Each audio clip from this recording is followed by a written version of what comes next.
today we are talking about how being needy does not fulfill our needs. It does not get our needs met to be needy. So many of us are walking around these days looking to fulfill a need that internally was never filled when we were kids, as young adults, and so on. And it's interesting because we all try to fill it with something externally. We're all trying to get that love we never received, or get that stuff that we think is going to make us feel safe and secure so that we can finally feel safe and secure inside. That external validation for the internal need. And I talk about it a lot these days because this is the theme of the teachings. I don't know why, but things come through to me. It's as if I have all these clients all of a sudden that are dealing with the same thing, and it reminds me of myself dealing with it. And I feel called to share from my own experiences.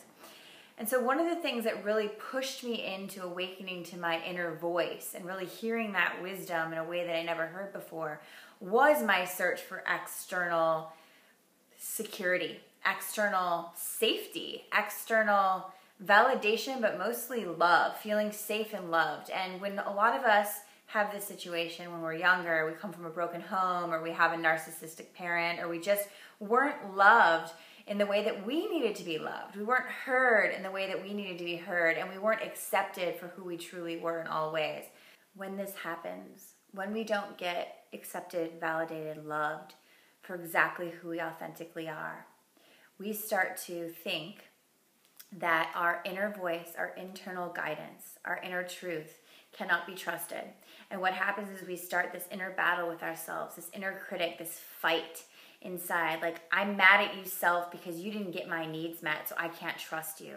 And the truth of the matter is, your inner voice wasn't getting the needs met of whoever it was that was taking care of you, whoever it was that had some kind of authority over you, whether it be school or family or something.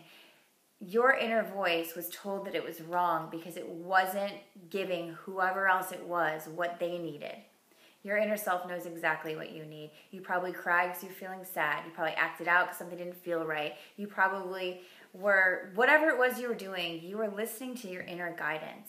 And you stopped listening to your inner guidance, and you stopped honoring her or him in the way that they needed to be honored because you were so afraid of your survival. And you didn't know what to do to make those people happy because your inner guidance is wired to you, not them.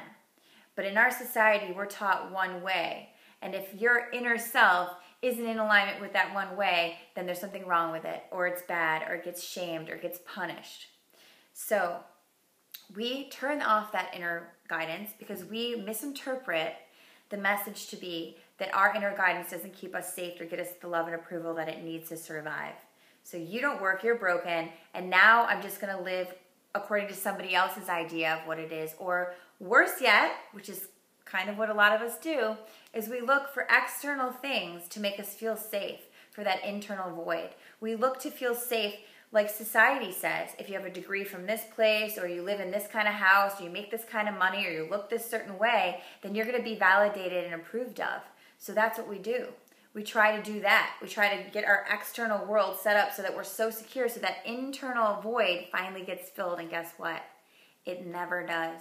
It never does, because that neediness we have, that constant need, that, these things come and go. So it's going to have to be, it's depleted again. It needs needy again. It's never fully filled up. That we think that once we get all these needs met, we're going to feel good. We think our neediness will fulfill the need. It does not. The only thing that fulfills our need is by finding our own source of self-approval and love. And by the way, I don't know if you guys know, I wrote this book for you, this workbook, Spiritual Fitness Workbook. It's really not even that long. I think it's 50 pages. You can work your process. You can rediscover that inner voice, why you left it behind. Forgive yourself for leaving it behind. Listen to it again. Empower it again. Start feeding it again. So it can start talking to you again. So you can start feeling it and healing it. And what happens when you do this, because it changed my life, and every day and every way it continues to enlighten me to other things that are so freaking cool. And what it does when you start reigniting that voice that you dimmed and rejected in certain ways without even knowing it, when you start letting it lead you more, and you start letting it show you where to go and show you what it desires and show you what it needs, and you stop being afraid to trust it, but instead you let go and you surrender and you say, maybe I had it wrong. Maybe I couldn't please these people and get their approval, but I want to start pleasing myself and getting my own. Because the truth is, the only way we ever truly feel secure is when we are self-approved. When we stop looking outside of ourselves to give us the thing that we need, and we start looking within and filling our body with that beauty, filling ourselves with that knowledge and that love and that voice from within.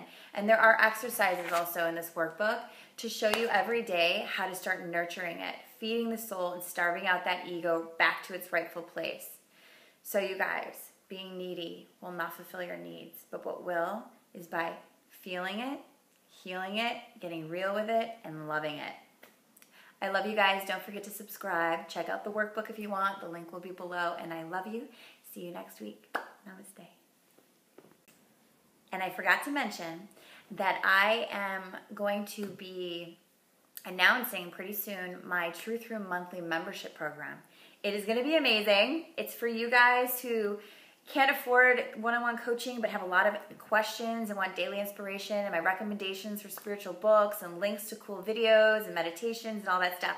So I'm creating this membership program for people who want to connect with other conscious people and also who can't afford one-on-one coaching but want some guidance. So look for that soon. I love you guys and I'll see you soon. Namaste.